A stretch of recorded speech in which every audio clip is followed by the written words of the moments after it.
Welcome to the first show of Sikhs In Media with me, Jaggi Sohal. So, following on from our Sikhs In Sport series, I'm now going to be interviewing a variety of Sikh talent in the media industry. And my first guest is a BBC Asian Network producer.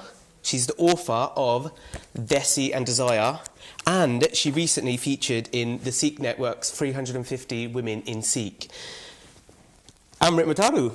Hello. Hello, how are you? I'm fine, thank you. Yeah, good to have you with us. Thank you, honoured to be here. So, first of all, amazing achievement, 350 Thank you. Sikh women. Can you tell us a little bit more about that? Yeah, see, I didn't even know that existed. I just remember receiving a tweet that I'd made this list, and on this list there was people like Anita Rani, Harps Kaur, you know, people that worked in all different types of the media, from radio to newspapers, and yeah, it was just really amazing to be on there. I felt really honoured. Yeah, you must have, because you're in good company as well, aren't you? Totally, yeah. So let's go back a bit. Let's talk about, obviously, BBC Asian Network. So you're a producer there, right? Yes, I'm one of the producers. I'm an assistant producer.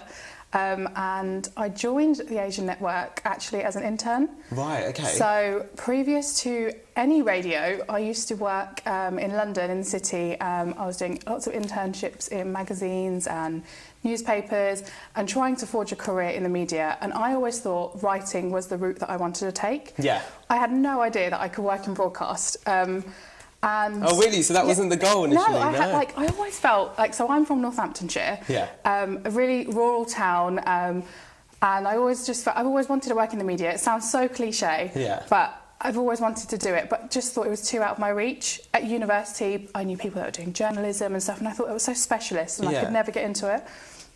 So I did English language and literature and thought, okay, this is the route I want to go into. I want to teach, or I want to write, I want to. Yeah, because you're quite a creative person, aren't you? Well, I think so. So yeah, I just didn't know anything about broadcast, didn't even dream of it. And I come back from London, I wasn't making any money because it's so hard and competitive. I moved back home to my mum and dad's, and I just thought, oh, I've got all this experience. Let me fire off an email to the BBC, my local BBC, and see if I can write for their website. That's literally how I thought it worked. Yeah. Of course it doesn't. And so I rang up, and a lady told me, oh, you have to speak to our senior broadcast journalist. I thought, here we go. I'm being fobbed off, just told to send an email. It's going to get ignored. I wrote one anyway, because I just thought, if you don't do anything, you don't get anywhere. So I wrote this email saying I've got all this experience, and of course they didn't take it seriously. But then this lady, she took the time out, and that's Suki. Shout out to Suki. Yeah, thank you so much. She actually gave me my big break, and she said, come on in and let's have a chat. And she actually showed me around the studios. I got to have a look at the radio studios, see how news was read and things like that. It was really exciting, and then she actually told me to go and give community radio a try. Yeah. I spent 2 months at our community radio station, and I saw an internship be advertised for the Asian Network. Right, okay. That was through Creative Access. Now, Creative Access were previously a charity, now they're a social enterprise. Right. And without them, I would not have been where I am now. They supported my application in applying for the internship. Really? It was a paid internship, so I actually got paid and got some money, and I didn't feel like I was just being used. A lot of time, people do a lot feel of like internships you do, Yeah, so that was my route into the Asian Network. I spent a year as an intern there, working on various different shows. So I started on Noreen's show, Noreen Khan. Then I moved on to Bobby Friction's show. Right.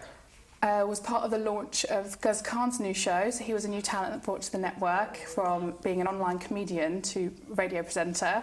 So some really exciting changes. Yeah, and some big names as well. Yeah, so that was all as an intern. I couldn't believe it. So it was a really great opportunity. And then I moved on from being an intern and actually applied for a full-time role as Noreen Khan's assistant producer. So that was a 3-man team there that we had. Oh, really? And then I moved, that was all in Birmingham, and then I moved down to London now. Yeah. And I'm working on 3 different shows. So it's all very hectic and crazy. Yeah, but it sounds like you really enjoy it, so that's a good thing. Yeah, I do enjoy it, and it's strange, but again, another cliche, but it doesn't feel like work. It actually, I enjoy every day that I'm there. And do you know what, like I said earlier, I said you got to meet some great people. Now, recently, I've got you on social media, so you met Jay Sean.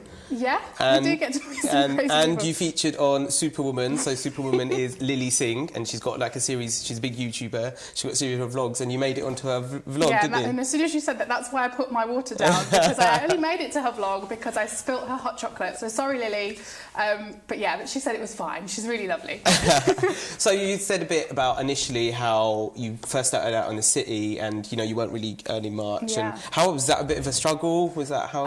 Yeah, you know, it was a struggle. I did it because I enjoyed it, and that's, you know, that's what I wanted to do. People, you know, would say, are you making money from this? And like, what are you doing? You're just writing and you're blogging. Like, I know lots of my family would actually say, like, what are you doing? And I'd just be sat on my phone, Instagramming something away, or like uploading something to my blog, and they'd be like, oh, she's blogging again. But this was like about 3, maybe even 4 years ago. People didn't really understand what that was. It was just like, am I wasting my time? Yeah. But now it's kind of all helped to what I'm doing. So it was difficult, but I think at the same time, my immediate family, my mum and dad, really supported me and said, okay, if you're happy, you're doing it, you know. Keep doing it. Yeah, because they obviously they feature a lot. You talk about them in your vlogs, and they feature a lot in your vlogs. They're a bit of scene stealers sometimes, aren't they? They are, especially my dad. I like the voiceover he done. Like you do, Eddie done my So yeah, that's good, and it shows that they support you. But initially, it's kind of hard for them to understand, isn't it? Like, it was, yeah. So I remember even when I told them, you know, I kind of want to be a writer, I want to do all this stuff. When I said that I wanted to go away and do English language and literature, my dad was like, oh, why don't you become a lawyer?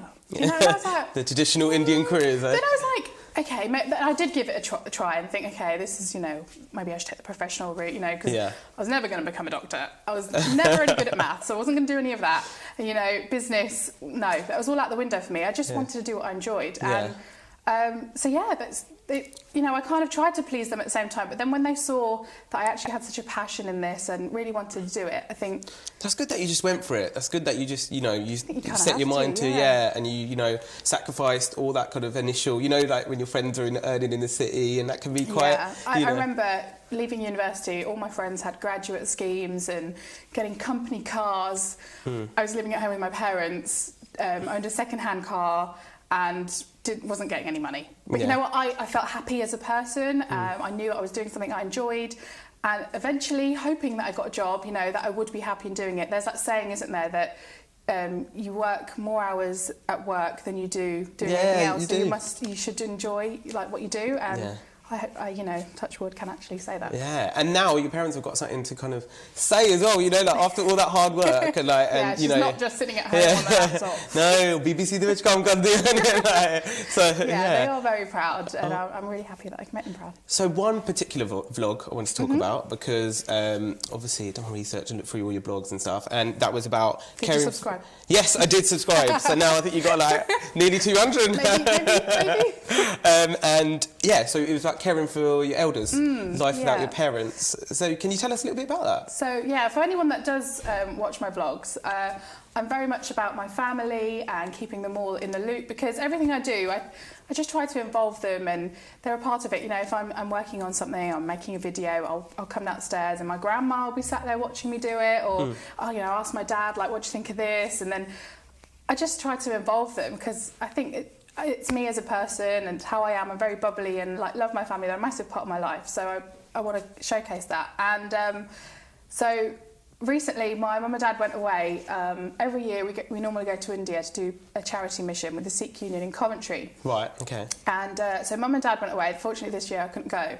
And they were away for 2 weeks, and recently my grandma's had a stroke. Okay, sorry to hear that. Yeah, my granddad lives with us, and he's getting old now, and also my granddad's brother, who has Down syndrome and dementia. Right, okay. So my sister now has gone on to do another creative job as well. She's gone and moved to Mansfield. Okay. So she's a photographer up there, so it's just me at home. Very creative family, isn't it? Yeah, that's all thanks to my parents. They've supported us. But so my parents weren't here, and I had to look after 3 of my grandparents, and I thought the families must go through this and have to look after their grandparents, you know, go from that transition of probably their grandparents being, you know, the apples of their eye, and being the people that look after them, and then that switch of now having to look after them. Yeah, it's quite difficult. So I thought I just wanted to capture it and start blogging it and talking about it. Because it got a bit of a reaction, didn't it? Yeah, I just think because a lot of the time, especially if you're working in the media, people see that you have this glamorous lifestyle, and it's not all glamorous, believe me. You know, there's a lot of hard work and a lot of grind, and you're often working when people don't realise you're working, and people don't see that side of my life. So I just wanted to talk and I about think it. social media is like that as well, isn't it? Because they only put out the good side, and then not the kind of hard work that you put into it. It's not always. That's it, because everyone wants to flick through their timeline and give a like to a pretty picture, or you know, a makeup tutorial, but actually there's a lot of stories behind all of that, so I think it's just important to showcase it. Yeah, that's good that you got to, you know, look after, you know, your grandparents and everything. Yeah, so like, and you got to see things from another point of view, didn't you? Yeah, definitely. It's another point of view, but also at the same time, I think, especially I look at my younger granddad, who has dementia and Down syndrome, and a lot of the time he doesn't have his own voice. So I just wanted to start doing more vlogs, including that, to voice that, about how the family around us are also having to support and care, and it's different viewpoints from each member of the family. Yeah, no, and I think you definitely got that message across. Thank you. And for you guys that are interested in watching this vlog, it's on Amreto's World YouTube channel? That's right, yeah, Amreto's World on Instagram, Facebook, YouTube, a lot of it. And if you're going for anything like that as well, I think it's important to use this as sort of a soundboard and talk to other people, because you're not just going through it alone, everyone is. Yeah, and I think especially now, like in our culture as well, you know, our parents look after us, our grandparents look after us, and then it is kind of our turn to give back, you know, and look after them. So, yeah, that's another point as well. So it's good that you're doing that and showing that. Thank you, yeah. And also, I just want to talk about it more within our culture as well. I think a lot of the time there's kind of like, oh, we don't talk about it outside or whatever. Yeah. But I think times are changing, you know, and we really do need to open our minds and our viewpoints and look at it in different ways.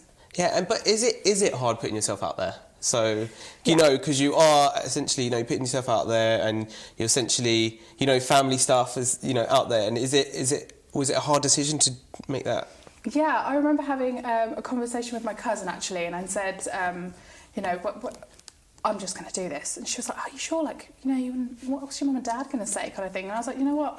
I've always had mum and dad's support. They may think, okay, you're showing a bit too much. There's times when my dad gets really angry, and he's just like yesterday I did a Snapchat, and he was like, put his hand over the phone to just say, stop it now. Oh, really? But as well as it being a laugh and stuff, there is a serious side to it too. And I think actually, if you want to get a message out there, sometimes you just have to do it. You just have to do it. You just have to put yourself out there. Yeah, I mean, be careful and considerate about things you're going to say, but, you know, if you really got a message that you want to get out there, just do it. And especially in media now, it is a way to kind of set yourself apart from others, because you're being very honest, aren't you? So yeah, and that is something, by watching a lot of Lily Singh's and reading her book, that she gives this really great message in there about being unapologetic, you know.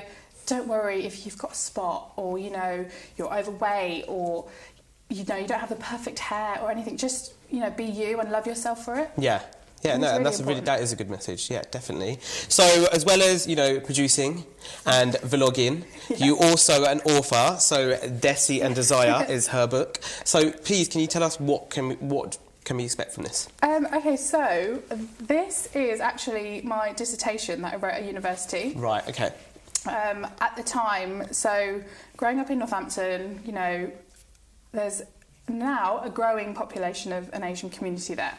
However, when I was growing up, it was very small and isolated. So I quickly became quite... I was always good at reading, and I loved reading, and hence wanting to be a writer.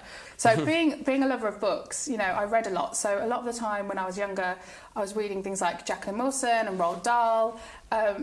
But I couldn't quite connect to the characters there, because they're all white, English, British characters. Yeah. So then I discovered books by Bali Rai. Okay. So like The Whisper and Arranged Marriages and Rani and Suk. And I was like, oh my God, like all the stuff that normal teenagers do, brown people are doing them too. Yeah. Like, you know, in these books.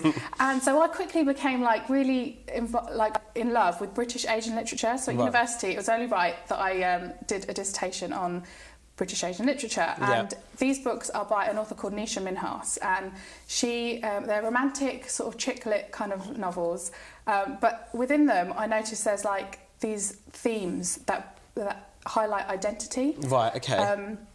So as, a kid growing up in Northampton with hardly any Asian friends, and then having like this Asian family life, there's like quite a bit of a juxtaposition there. So these books sort of resonated a feeling within me. So that's kind of what I speak about in the book. So it's my dissertation.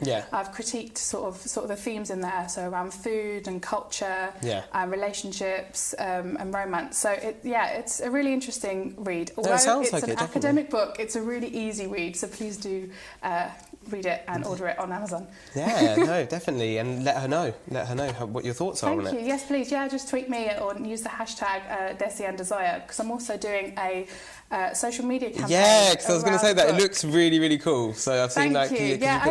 Because it's an academic book, I thought people are going to get scared by that fancy title and not read it. But actually, we're living in like a world of social media now. So the themes are in the book. So things like food and romance and things like that. I've tried to portray them in images and post them online. So there's still a lot more to come, but I have teased a few online. Yeah, so, they look interesting. Thank you. And it definitely, I think it sells the book quite well. Thank you very much. Yeah. So talking about British females, British Asian females. So do you think there is room for like more British Asian females to have success in media? Definitely, I do. It's a very male-dominated industry, actually, and... is it still... So, a lot of people say this, but is it actually generally like that now? Yeah, I feel that it is, but there is more females coming into it. I mean, I work with some amazing females, and I've collaborated with a lot of females online, and there's so many on social.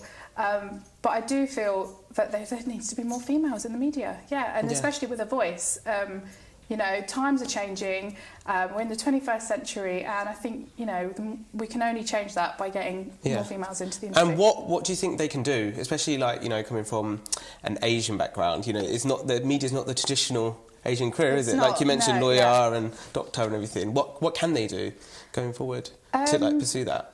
Is it just support from your parents, or? I think there's an area of different areas of support there. So I think support from your family is always helpful. If you're going to do anything, get their support, which is something my parents have always taught me. Don't go and do something and we find out from someone outside that you're doing it. They're always there to talk ideas out and things like that. So definitely that's one element, but also support from others. And other females. You can only empower other people. I think a lot of the time females have this sort of stigma around other females being catty. They're only going to be catty if you've got that same attitude. Go out there and speak to people, get their ideas on board and their help. And people only want to help if you ask them. There you go. Girls can get along then, Ask me, I'll help you. And what else would you want to see, like, kind of Asians in the media industry? Would you want to see more Asian kind of bloggers coming through and vlogging? Because that's getting really big now, like Lily Singh, she's gone massive. And, definitely. And do you think that's the area that we can kind of grow in terms of, like, Asians? Yeah, definitely. I think, that there is lots of people out there already, and, and it's only until you know about them that you realise and discover more, because I think that's the way it is. You click on one video and someone else is going to come up suggested for you, But that's only going to keep happening if there's more of us, So keep doing stuff, keep creating content, being creative and pushing it out there. Yeah, and it's good people know about creative access now, because that's definitely a good... that's definitely. Without creative access, I would not be here now, in this position. They've helped so much. So it's basically a website online where they talk to a lot of industries, from theatre to print, production, TV, film, comedy, the lot of it. Right. And they actually talk to these companies and build opportunities for young people to come in and have internships. Right, okay. So I applied for so many, from fashion to writing and eventually radio. Keep trying. There's always things out on there, and even if you can't get an internship, they're always open for advice. And they have a lot of support on their website as well, so do check them out. Okay. And so you mentioned writing. Is that something? And obviously you got the book from the dissertation, but is that something you want to revisit, or is that something we can see? I actually, when I was studying, I found it really hard to find other critical books to cite in my dissertation, and I was like, if I get this finished, I really want to get this published. And this was like 4 years ago. I never thought that this would happen, and I actually, around Christmas time, received this email in my inbox from the publisher asking if I am the author of this dissertation and they'd like to publish it. I was literally gobsmacked. I couldn't believe it. Oh, that's amazing. So that was a piece of work that I'd already written that I wanted to write. But I've always said I want to write like a non-fiction book. After being so obsessed with British Asian literature, I do want to write my own book. You know, that'd be interesting. What would you do? Well, I've always said that I want to write about my family life. Okay, that'd be a good read, I think. I think I'd have to make it a very non-fiction read and make some different characters that you'd probably clearly be able to tell who's my dad. But yeah, I would like to write a book. You know, God willing, I get the time to ever write it in my life, and I hopefully will. But other than that, I mean. Yeah, writing is definitely a different medium to vlogging. I mean, I've started vlogging and doing more broadcast things now, but writing is something very personal. It's like almost like an expression that you're releasing. So that's always very dear to me. Now, one big assumption is in media jobs, like blogging, writing, it is initially when you're first starting out, the pay and the kind of stuff. Do you think that needs to change? Because obviously it's the same as any other career, and do you know what I mean? So I think it is changing now. I mean, there's definitely people like Creative Access who have created these opportunities for young people, and there's so many more out there. You know, Creative Skill Set and many others. But it's obviously an issue. It's like the chicken and egg situation. How do you get such an experienced person if they can't get the experience? But at the same time, I think things are changing, and the only way opportunity is going to happen if you keep doing things. You know, put yourself out there, don't you? And once I got told that, you know, we are being of the young generation, that we can create those opportunities for ourselves. We are the kids of the digital age. You know, everything is online on social media nowadays. Blogs, YouTube, you name it. And you have to be on point with social media, don't you? You really do, because you know, websites are great and everyone has a website, but where's someone going to look? Where is a young person going to look these days? Straight on your social media. So it is about having your social media on point, and also that is your opportunity. You know, to showcase yourself. That's almost like your CV. That's where someone's going to look straight away and see what you're about, what you can do, what you're doing, and And what about you? So, what are your goals going forward, and what have you got coming up? Going forward, I don't know, I just want to keep creating. If I don't create one day, if I don't put something online, if I don't make something, I haven't got a video idea, I start to feel like I've got FOMO, like I'm missing out. I just want to keep creating and that shows you've got passion for it, come. Isn't it? Okay. Well, we've got a lot to look forward to then.